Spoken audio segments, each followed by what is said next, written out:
Major arch bishop Rafale തട്ടലിന്റെ സഹോദരൻ ഇപ്പോൾ മാധ്യമങ്ങളോട് സംസാരിക്കുന്നുണ്ട്. അതിലേക്ക്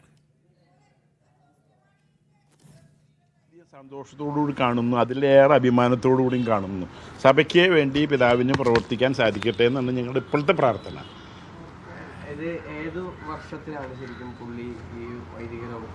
വൈദികനാകുന്നത് 1980 ഡിസംബർ 21 വൈദികനാകുന്നത്. അതിൻ്റെ 12 വർഷം മുപ്പാടാണ് അദ്ദേഹം പഠിക്കാനായിട്ട് പോയത്. Marymatha major saint Mary's minor സെമിനാരിയിലാണ് അദ്ദേഹം ആദ്യത്തെ 3 വർഷം പഠിച്ചത്. മൂന്ന് വർഷം പഠിച്ചു. അതിന് ശേഷം കോട്ടയം വടവാതൂർ സെമിനാരിക്ക് പോയി. വടവാതൂർ സെമിനാരിയിൽ വളരെ നല്ല നിലയിൽ പഠിച്ചു ഉയരാൻ സാധിച്ചു. ആള് വടവാതൂർ ഇവിടെ വന്നപ്പോൾ കുണ്ടുകുളം പിതാവിൻ്റെ സെക്രട്ടറി ആയിട്ട് ആരംഭിച്ചു. അതിനുശേഷം സോഷ്യൽ വെൽഫെയറിൻ്റെ ഉണ്ടായി, വികാരി ജനറലായി. അതുപോലെ തന്നെ മറ്റേ നമ്മുടെ പോൾ മിഷൻ ഹോമിൻ്റെ ഒക്കെ ഒരു ചാർജ് പോലെ നിന്നു. മിഷൻ ആസ്പത്രിയുടെ ഡയറക്ടറായി ഒരുപാട് സ്ഥാനങ്ങളിൽ വഹിച്ചിട്ടുണ്ട്. ചെറുപ്പത്തിലിരിക്കുമ്പോൾ തന്നെ കമ്മിറ്റിയും ഇതൊക്കെ ആയിട്ട് ഉണ്ടായിരുന്നു.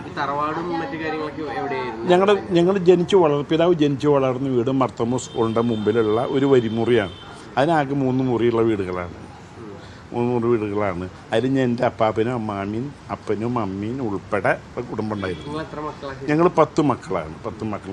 1959 40ാമത്തെ വയസ്സിൽ എൻ്റെ അപ്പൻ പെട്ടെന്ന് ഹൃദയസ്തംഭനം മൂലം മരിച്ചു. അന്നൊരു അനാഥമായ കുടുംബമായിരുന്നു ഞങ്ങളുടെ. സാമ്പത്തികമായിട്ട് ഒരുപാട് ബുദ്ധിമുട്ടുകൾ, കഷ്ടപ്പാട്, ദുരിതങ്ങൾ. 10 മക്കൾ. ഇതിനെ കൊണ്ടു നടക്കാനായിട്ട് എൻ്റെ അമ്മ വളരെയേറെ കഷ്ടപ്പാട് കഴിച്ചു. കാരണം അമ്മേൻ്റെ കയ്യിലുണ്ടായിരുന്നൊരു മുതലുണ്ടായിട്ടുണ്ടെങ്കിൽ വ്യാകുല മാതാവ്.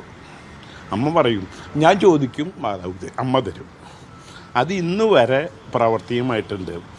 എൻ്റെ അമ്മയോട് പലരും പറയാറുണ്ട്, തട്ടിപിതാവ് ബിഷപ്പാവാൻ പോകണു. ഇതും പറയും, വേണ്ട മോനെ, ഒരു ബിഷപ്പും വേണ്ട. പാവങ്ങളോട് ചേർന്ന് നിൽക്കുന്ന കരുണയുള്ള ഒരു അച്ഛനായിട്ട് വലുതായാൽ മതി, വേറെ ഒന്നും വേണ്ടെന്ന് പറയും. ബിഷപ്പാവണതിന് മുമ്പ് തന്നെ അമ്മ മരിക്കുന്നതിൻ്റെ മുമ്പ് തന്നെ ബിഷപ്പാവണ കാര്യങ്ങൾ ഒരിക്കൽ ആളുടെ മനസ്സിൽ ഓരോ പറഞ്ഞു കൊടുത്ത് മനസ്സിലായി. അപ്പോൾ ആൾ വിളിക്കും, എന്തായാലും ഇവൻ്റെ കാര്യം ഇങ്ങനെ പറഞ്ഞ് കൊണ്ടുനടക്കാൻ പറ്റുമോ എന്നൊക്കെ ചോദിക്കുന്നുണ്ടായിരുന്നു. പക്ഷെ അത് കാണാനുള്ള ഭാഗ്യം അമ്മയ്ക്ക് ഉണ്ടായില്ല. അതിന് ശേഷമാണ് അമ്മയുടെ മരണശേഷമാണ് പിതാവാക്കുന്നത്, ബിഷപ്പാവുന്നത്.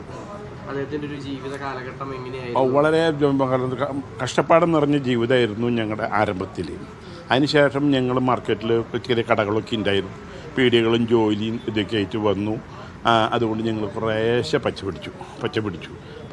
ഞങ്ങളൊക്കെ സാധാരണ പീടിക തൊഴിലാളികളും ജീവനക്കാരും ഒക്കെ ആയിരുന്നു. പച്ചപിടിച്ചു വന്നു. പിന്നെ ദുർച്ചെലവും ഇല്ല, അങ്ങനത്തെ മറ്റുള്ള ആക്ടിവിറ്റീസ് ഇല്ലാത്തതുകൊണ്ട് കിട്ടുന്ന പൈസ വീട്ടിലേക്ക് കൃത്യമായിട്ട് കൊണ്ടുവന്ന് കഞ്ഞി കുടിച്ചു.